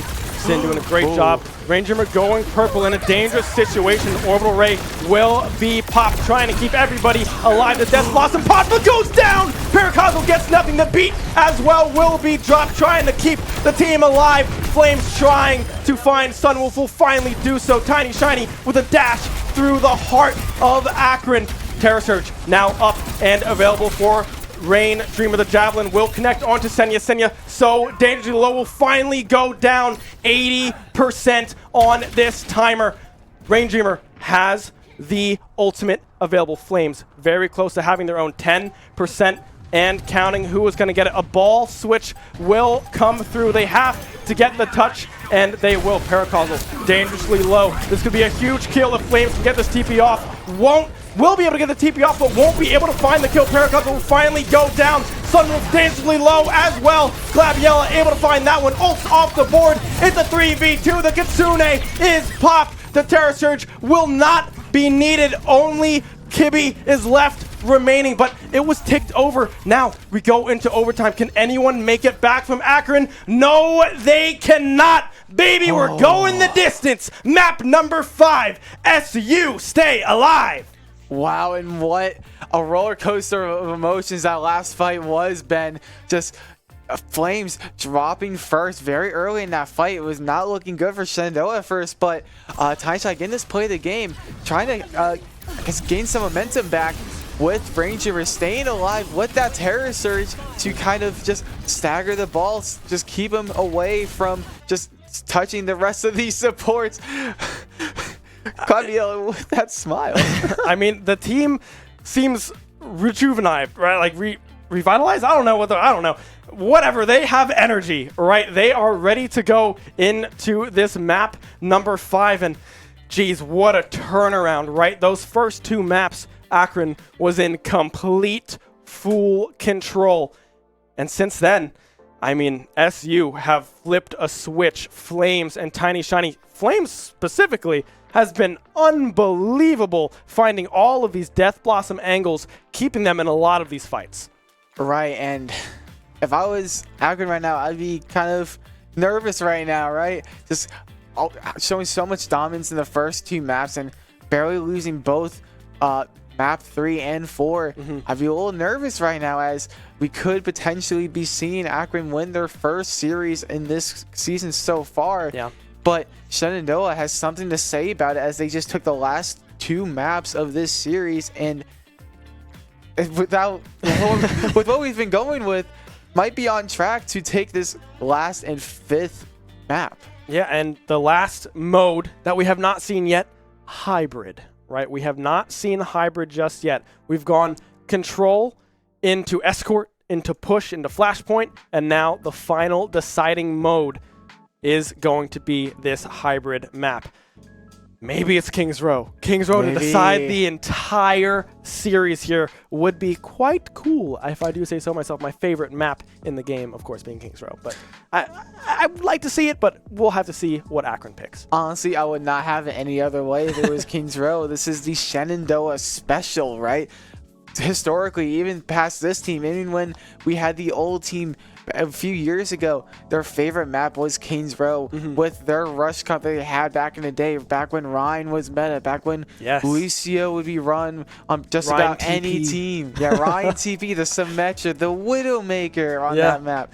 The memories. But enough about the past. We have to talk about the now, right? Yeah. What adjustments can be made from both of these teams to win this last map? Because we have seen a lot of adjustments as far as character picks go from both sides. Yeah, and frankly, I think this all comes down to ult usage, right? Because every time we've seen massive swings, it's been they've used less ults than the other team. They still have something left up and available. Also, possibly a few mistimed ults as well. We saw in that flashpoint the beat coming down a little bit early, and they weren't able to capitalize on it. They stayed alive, but then SU were able to find a very good re-engage and find that team fight victory when all the dust settled, right? So we'll have to see when these ults are used, who will have advantage moving into these next fights, and frankly, who's going to stop the Death Blossom, right? We've seen the nanos come through, and we've seen just very quick kills as well. A full Death Blossom going off either way can swing this map 5. Right, and the only person who's seen to stop these oppressive Death Blossoms from Flames is Chuppy. Just an amazing on the player from the side of Akron. Just those amazing sweep darts. Can't seem to miss from what we've seen, and having to only drop maybe like 2 sweep darts from what I've seen. And in a lot of like very important sweeps, especially on Flames, on that Death Blossom, stuffing a lot of those early game swings, like you mentioned before, trying to swing from momentum, trying to just stuff that momentum out extremely early with those sweep darts. Yeah, this is very just, the timing has to be pixel perfect, right? Because if you can stop the Death Blossom, you've stopped the entire engage pretty much on either side, right? But the other thing that we've been seeing a lot is that the Terra Surge has not been fully used in unison with Flames' Death Blossom. And we did just get word, Kyle, I'm smiling, because we are going to good old Kings Row to decide this insane series. I would not have it any other way, Ben. Just an amazing map to end out this great series that we have been able to put on the show for.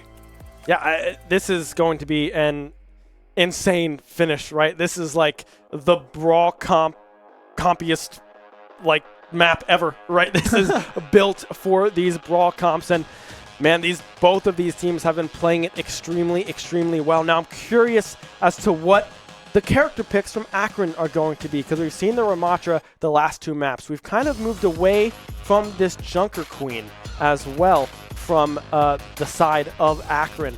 So maybe we see a revisit to that JQ, see if they can get this brawl and this damage back in their favor to try to combat this Orisa that has been looking oh so clean thus far. The javelins landing every which way for Rain Dreamer. Right, and we'll have to see what kind of picks we get here. Maybe we get a flash of the past. Reinhardt, very great on this map in particular, right? We have seen from the past, and even like now, I've seen occasional Reinhardt show up in competitive play, but who knows? That's what we'll see here. But with how brawl-oriented both of these teams are, we might just see it. But with what we see right now, I do believe we see double Orisa coming out from both sides, right? So it's hard to see, like, say what will happen. Yeah, double Orisa is something that we often see in this meta, but something else we often see on this attacking side to start is we see a Widowmaker selected on the side of Akron. A very strong pick to try to find this first capture point in this hybrid mode. So we'll just have to see how confident this Widowmaker can be, and I don't believe this is, oh no, it is Sunwolf, excuse me, the text was a little tiny there, so I couldn't tell fully, but yeah, we'll see if we can get an early pick here from Sunwolf on this Widowmaker, hiding behind the tower thus far. So just trying to hunt a spear coming through, the Javelin connecting for Senya onto Rain Dreamer. Won't be looking for a Javelin of her own just yet. Will be able to connect more onto Senya, but it's just going to be traded right back.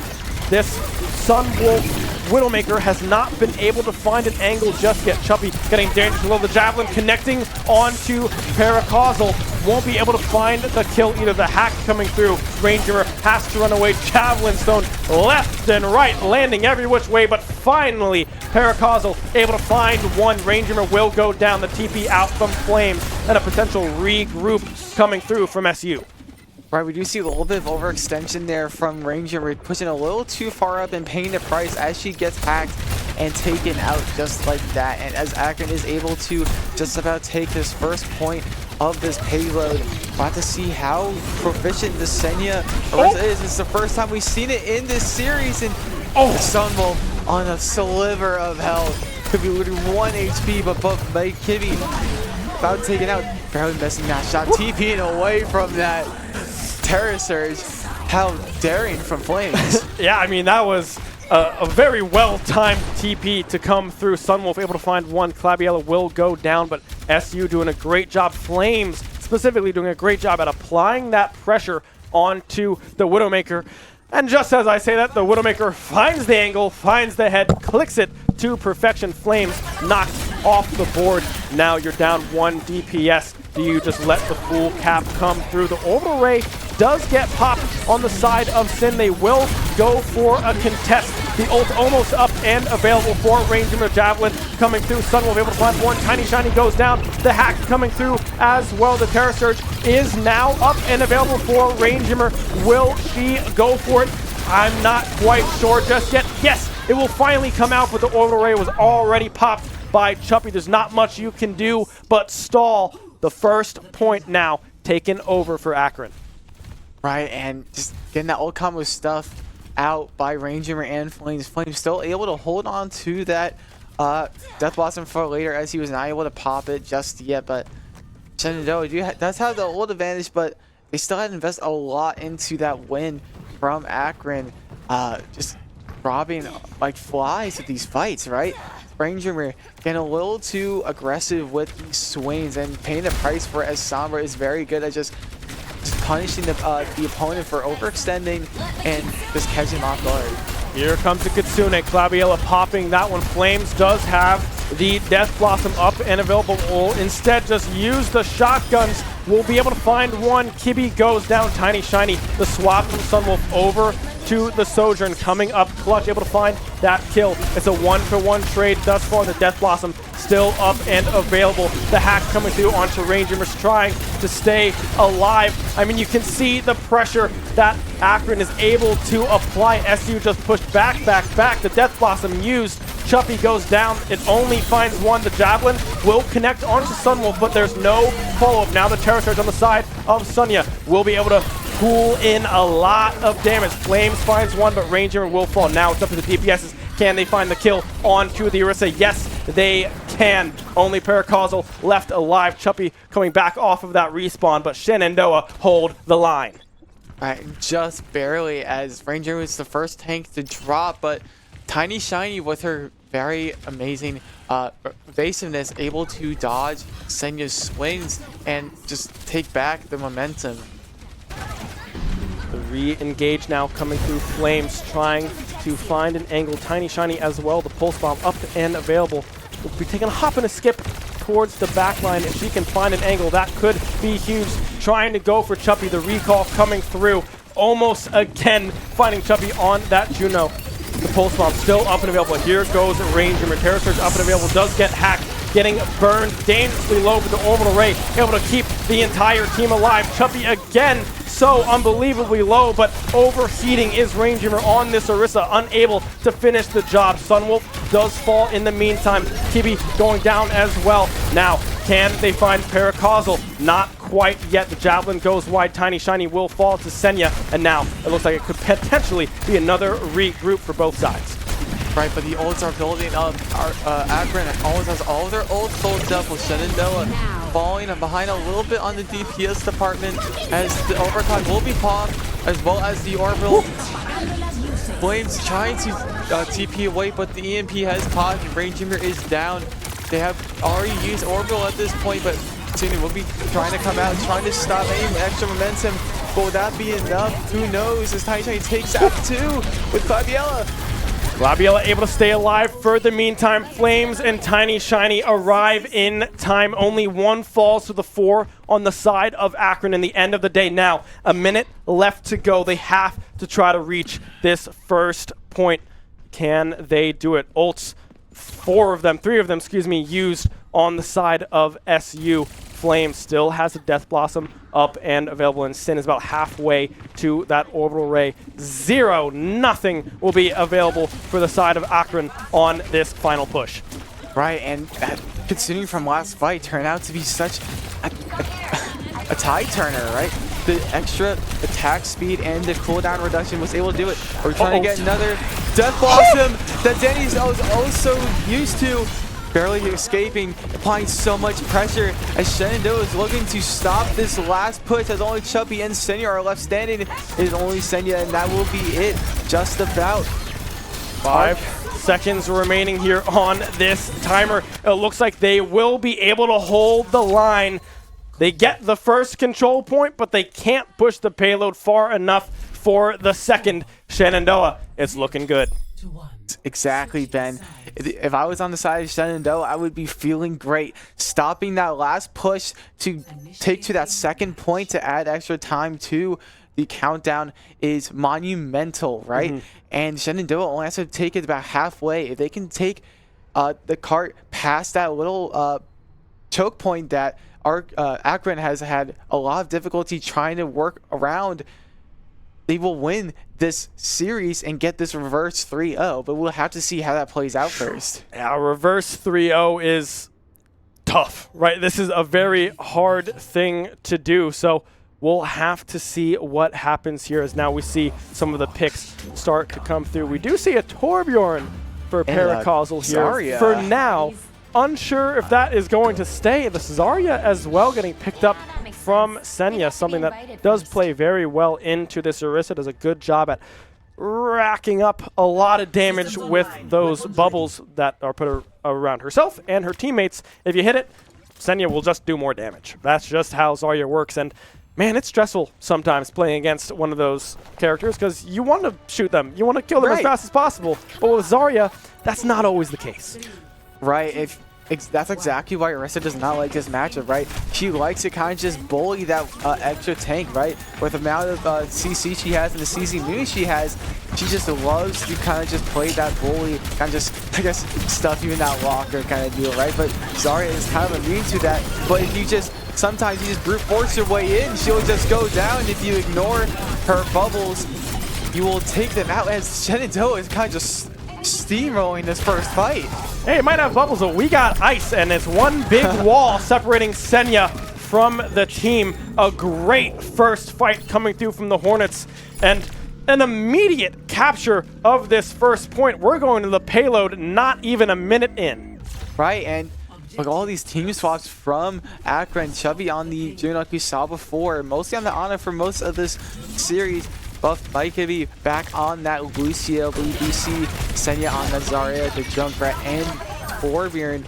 But there's a lot of time left for Shenandoah to work with. The Junk is kind of just spamming these bombs down this hook, and that's what makes Junkrat such an impressive character in these certain situations, right? He's an obstacle for you to overcome, and once you can deal with him, he's much easier. Another wall, but both bubbles have been popped, but the damage is racking up as the tire will come out. Will it get anyone? Still driving around. We'll be able to find one. Claviella will fall. The Javelin coming out as well. Great defense, a great hold coming through from Akron. I mean, just that audio cue from that Rip Tire was enough to fully take the attention away from the front of that fight and be like, where is this tire going to go? We need to find it because it can be devastating does find one, but not. I mean, Shenandoah doing a great job at Akron as well. This defense holding strong Paracausal very close to having that Molten Core up and available for this Torbjorn, which can also turn many a fight.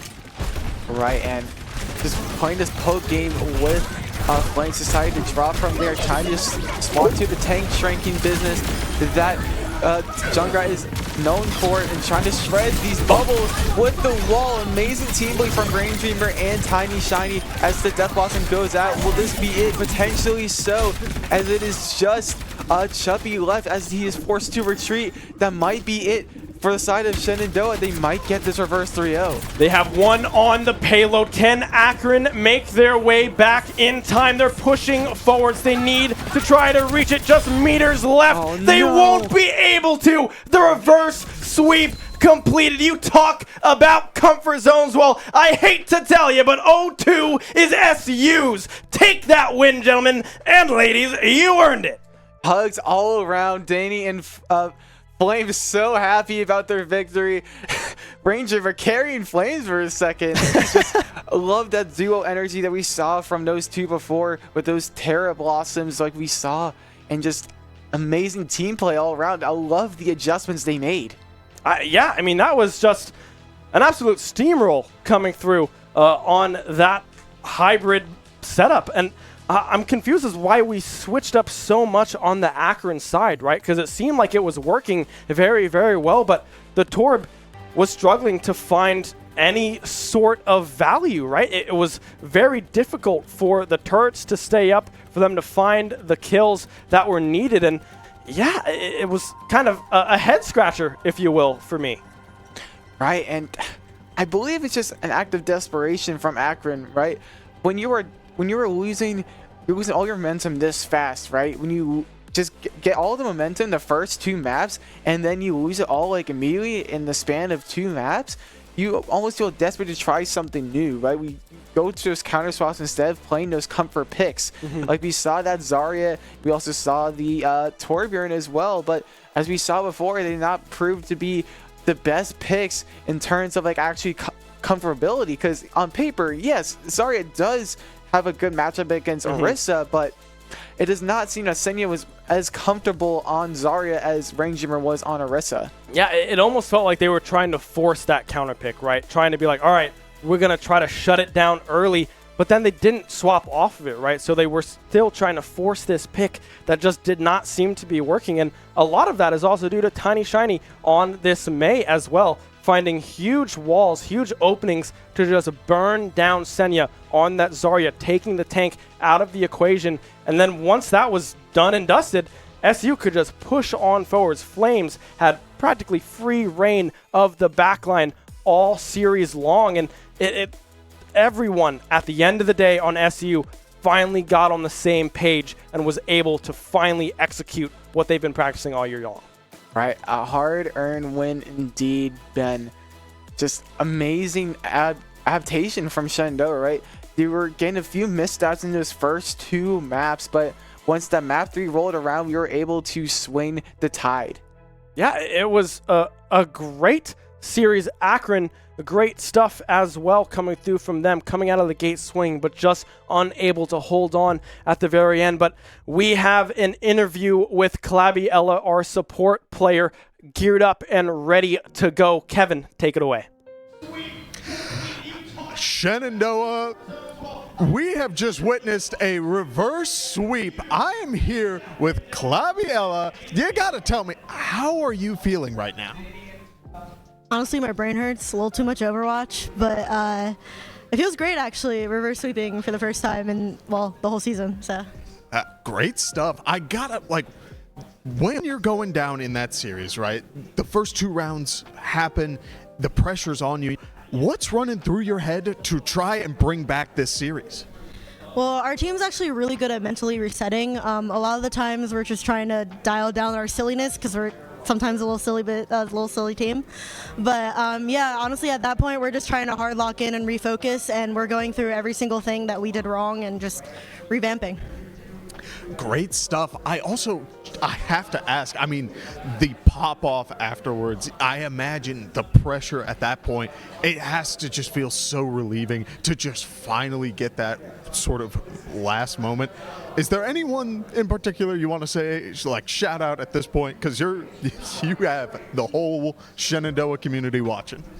Shout out to our Overwatch team because we're just the GOATs, I guess. But also, I don't know, shout out Mom. Yeah.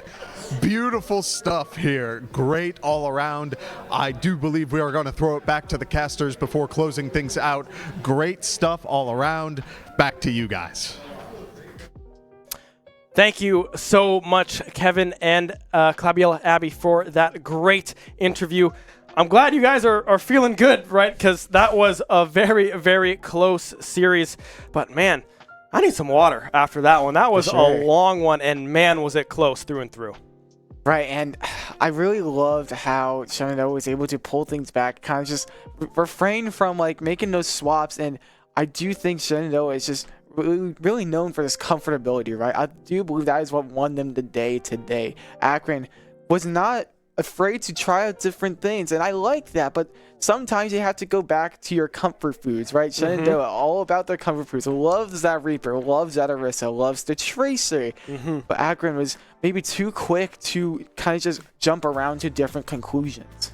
Yeah, and frankly, both teams had very good moments and very tough moments. Don't want to say bad moments because they weren't bad, because both teams were just playing out of their mind every which way. So congratulations to both teams. Thank you so much for NECC for hosting, and us, Shenandoah, hosting NECC here at Shenandoah today and last night with the social as well. Thank you so much for sticking by this very, very long series, a full 5 here tonight, the night of NECC. So yeah, thank you so much for joining us. Drop us a follow wherever you are watching. Subscribe, like, follow, whatever it is that you can do.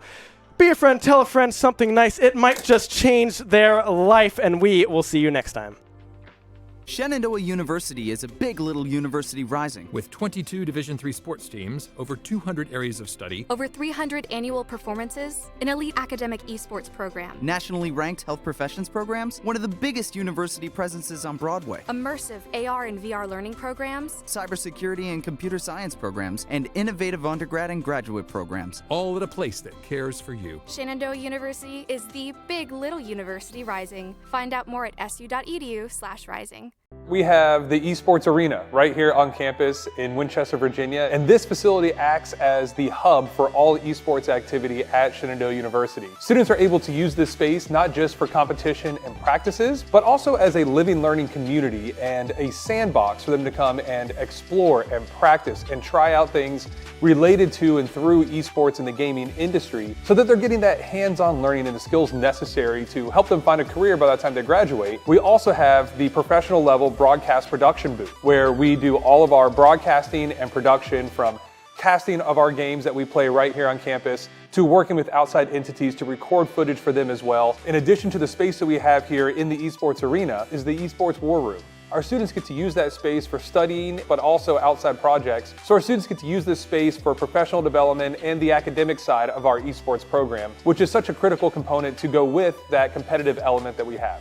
So we combine all of our facilities at Shenandoah University with competition, community, and career preparation. We have over 250 days of programming, and there's something for everybody, and we want you to be part of it.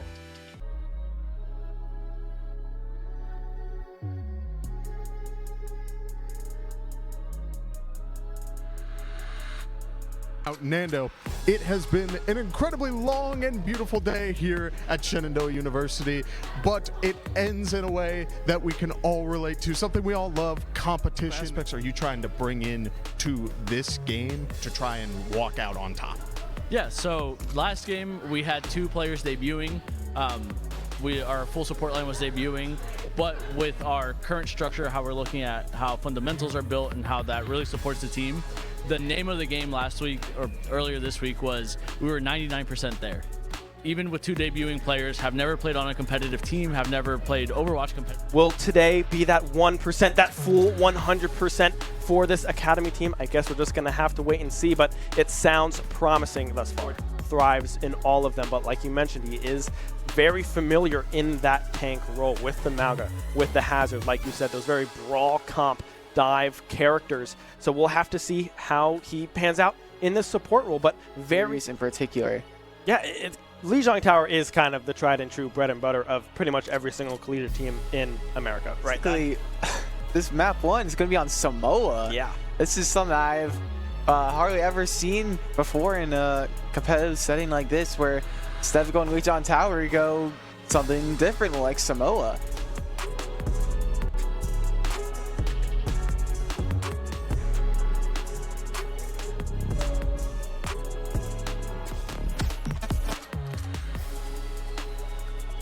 Oh, hey, I didn't see you guys there. Sorry about that. But yeah, it's going to be interesting. I'm very fascinated to see where Sin kind of lands in this roster, right? Like I said before, map 1 is going to be on the Samoa map we do not get to see very often compared to the so popular Lijiang Tower. On Akron, almost going down, but now we see Tiny Shiny already getting poke into the backside, being the pest that she always is on of Rain Dreamer, and Flames does go down. Means the first cap of this point will go over to Akron. Worried about the Nano. Kiriko's popped. The High Noon popped as well. Will find one. Sin will fall. Senya putting the team on their back after what was a great start for SU. They crumble at the feet. Staying alive. High Noon is popped. The Orisa is tired, sleeping in front of Akron, but unable to find any kills. Now overtime. The cap was transitioned. Para-casual with an ult in the backline. Done and dusted unless Flames can get to that point. No, he cannot. 100% on the percentage. Akron take the first cap. The Reaper on the side of Akron going dangerously low will finally fall. Flames, Rain Dreamer as well finding the Sojourn. This is a great fight and a great start to this second point here for SU at the first cap. Tracer's really good at just diving these DPSs in just these backline characters. Cassie is one of those characters that can just available, but Flames able to find one. The High Noon will be stopped. The Javelin is absolutely beautiful from Rain Dreamer finding two, who's the back end of that fight. From the Kiriko or Ana, but the triple on that Death Blossom from Para-Casual as they were able to get healed while during the ult. Shenandoah going down. Sin will follow Akron. Only Sunwolf will fall, will respawn, and now does anyone get close enough to touch? No. Map number 1 will go Akron's way. Aggressiveness with Flames as he was able to get 3 of his own kills with that Death Blossom and take out another before going down to win the fight. Yeah, and frankly, that was the turning point of that entire map, right? That we see a DPS change to come through. I would expect Flames to stay on this Reaper, but we know Tiny Shiny does have a Venture kind of in the back pocket that can do some damage as well. Our team does a great job at finding those as we will go into map 2. Chimbala's Monastery is the pick here for map 2. I mean, we can already see the Venture in that backline. Para-Casual going under the ground, trying to stay alive. Tiny Shiny will fall. Para-Casual will follow suit. Very quick is beautiful as well. Senya will have to pop the ult, but not able to find anything with it. Flames will be able to bring out, pushing forwards, finds one. Rain Dreamer goes down. Sin will soon follow suit. Yes, they multiple members. Shenandoah trying to stay alive. Only Claviella will fall. The Nano was tossed out. Para-Casual will be up and available. Whereas on the side of Shenandoah, Rain Dreamer has their Sin. The Orbital Ray up and available, but Tiny Shiny will go down. The Blizzard was there, but instead Flames and Rain Dreamer opening to find the backline of Akron. Para-Casual will use the ultimate as well. Won't be able to find the angles. Flames goes in, won't be able to find any kills. Tiny Shiny finds the Sombra, but now will afterwards. Rain Dreamer able to find one, but that's all that they can do. Very close now. The touch coming through will not happen. Akron with a full cap here in map number 2. Yeah, I'm interested to see if Claviella sticks with his Ana pick, because it has been looking good, but it's been hard to keep themselves alive. That's why we probably saw that Kiriko come out sooner, right? Some self-sustained adventure. Right, we do see a little bit of a swap from Akron as well. Junkrat, a very unusual character to see. Find the kill onto Chubby, but instead, Terracausal able to find one on the backside. Senya finding one as well. Tiny Shiny will go down. Flames trying to do all they can do in that backside, but really heavily Jesse in. We're going to get a massive Riptire from Sunwolf. What is it going to get? Both supports! Oh no! Play coming through from Akron. Now, look at these ultimates coming up. Death Blossom is up and available. Will pop it with the Terra Surge in hand. Able to stay alive. Zodot does go down after the Kitsune is popped. Now Paracausal with the hack coming through. Will be able to find one. Tiny Shiny does go down in this fight. Ranger moving forward. Will be able to blow up the tire before it blows up anything else. Going purple. Will the ult come through? I expect it to, but there it will come. Tiny Shiny able to find a pulse bomb in the backside. Flames able to find two in response. Ranger will fall, but Paracausal boost so terrifying as Paracausal goes down to Flames. And we have Sunwolf in the back being a nuisance, but Rainjimmer is having none of that as she throws a javelin right into Sunwolf. Yeah, a beautiful javelin and another beautiful javelin coming. Clabiella able to find one. Paracausal will fall. The Death Blossom not popped. It's going to be Flames instead. The full cap coming through for SU. Hit these shots on this Paracausal. Yeah, Rainjimmer now going to bed as well. Will be sent back to the respawn. The timer is going down, or currently on overtime, but the cart is still pushing, which is not what you want to see from Shenandoah. Oh, Paracausal able to get Clabiella as well on the back end of this fight. The respawns are a lot of those bullets. Echo, not a hit scan character, but will be able to find the kill before L gets rained onto the backside of Shenandoah. Now it's Flames instead, turning the tides. A full-blown Death Blossom finds two, and Akron's push is stopped in their tracks. But look at Flames on this backside, still able to find all of these kills. Tiny Shiny as well. The DPS is coming alive for Shenandoah. Senya going down as well. Mantra to take out with that Death Blossom, taking out Paracausal as Chubby goes down to Tiny Shiny. Akron has no supports to speak of. Clabiella will fall. Rainjimmer put to sleep, and now Senya beginning to run through the backside. But Tiny Shiny coming up huge, finding two, will fall. Rainjimmer going purple, overtime ticking away. Akron find the perfect fight and come away with the map 2 victory. Just a little bit of over-aggression, a little bit of misposition comes back to bite them and lose that map 2 in the end. So we'll have to see what the bounce back is now for SU, right? We go on. Finally, somebody goes down. Clabiella able to find Sunwolf. The javelin will connect, but Rainjimmer will go down. Tiny Shiny on the backside, able to find one. Flames finding the second. Low there as well, has just a sliver of help. Will finally go down. Senya able to find that one. Flames as well will fall. Ultimate almost up and available for Ranger, but that Twin Dragons, a little dangerous. Setting up the combo with the Death Blossom and Terra Surge, but only getting one in Sunwolf, but applying a lot of pressure as you're able to stagger them all and keep them far away from each other. Dangerously low on this Ana, barely staying alive. Ranger trying to find that kill, but instead Paracausal will go in with the Death Blossom and get shut down immediately by Flames, but Senya has a response. Able to find two. Sin and Flames will fall. On one DPS and two supports already off the board, but the tank will soon follow from SU. Ranger goes down. No Terror Surge up and available. Tiny Shiny dancing around the competition, able to find the kill. As there's just so much chaos going around. Yeah, Sunwolf popping out as well. Flames with a huge Death Blossom finds three. Ranger follows up Senya, trying to do all that they can do, but will shortly fall. A huge fight and a massive turning point. Well, Rainjimmer will fall. Senya will fall as a response. Both tanks are down. Sin will soon fall. Paracausal able to find one, but Tiny Shiny on this back side will be able to find a response. Chubby will fall. Loses out to Flames. Sunwolf trying to retreat. Senya as well trying to run away the best they can, but Tiny Shiny says, no way. Blink on Akron, but there's so much chaos trying to hide behind the robot. Oh my goodness. Flames. 1 HP. Flames pushing the action towards Akron, able to find one, will go down. Death Blossom not pop. Paracausal as well, only one remains. The full cap will come through from SU, and they will stay alive in the series. Yeah, and it seems, frankly, that the momentum has shifted dramatically, right? The ending of that map 3 was heavily Shenandoah favored. Claviella taking out Sunwolf with that headshot as Sunwolf takes out Claviella with the mine, but we do see Flames go down to Senya.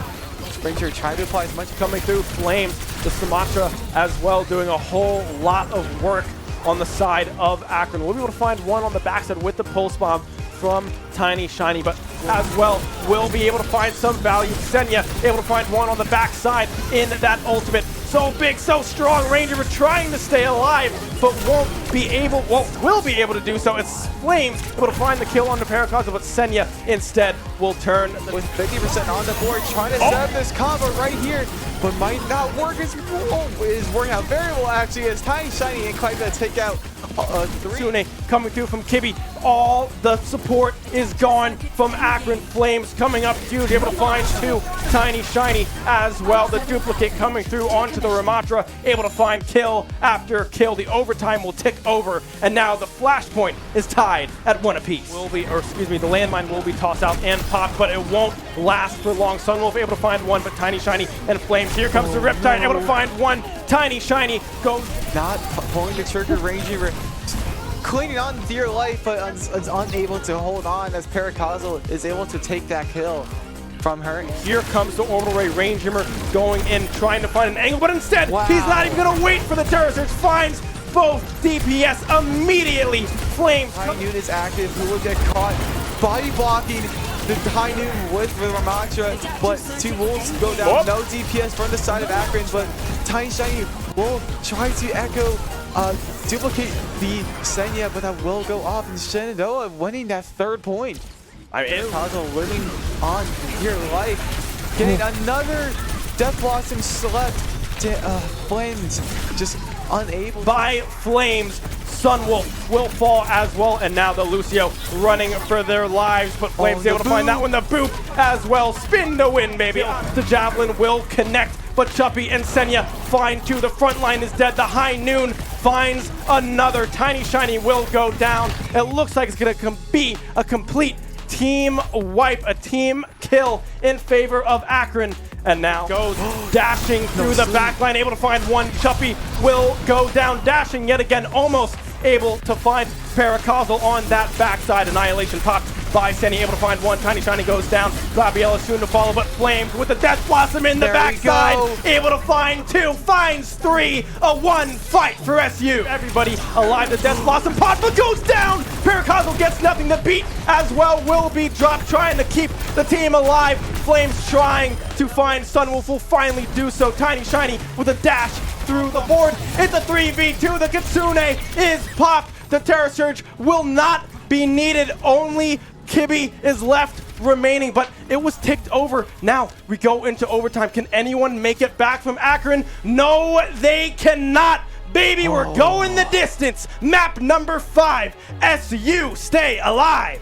Ranger has to run away. Javelin Stone left and right, landing every which way, but finally Paracosm able to find on a sliver of health. Could be losing 1 HP, but by Kibby about taken out. Barely missing that shot. TPing away from that Terror Surge. How daring from Flames. Yeah, I mean, will she go for it?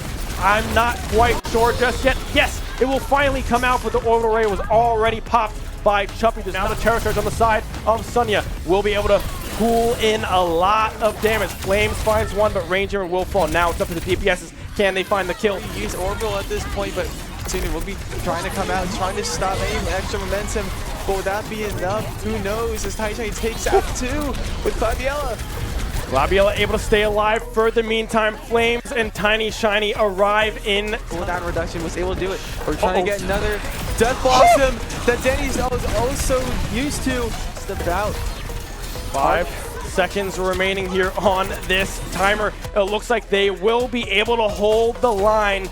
They get the first control point, but they can't push the payload far enough for the second. Shenandoah, it's looking good. Kind of just played that bully, kind of just, I guess, stuff you in that locker kind of deal, right? But Zarya is kind of immune to that. But if you just, sometimes you just brute force your way in, she'll just go down. If you ignore her bubbles, He will take them out as Shenandoah Still driving around, will be able to find one. Claviella will fall. The Javelin coming out as well. Great defense, a great hold coming through from Akron.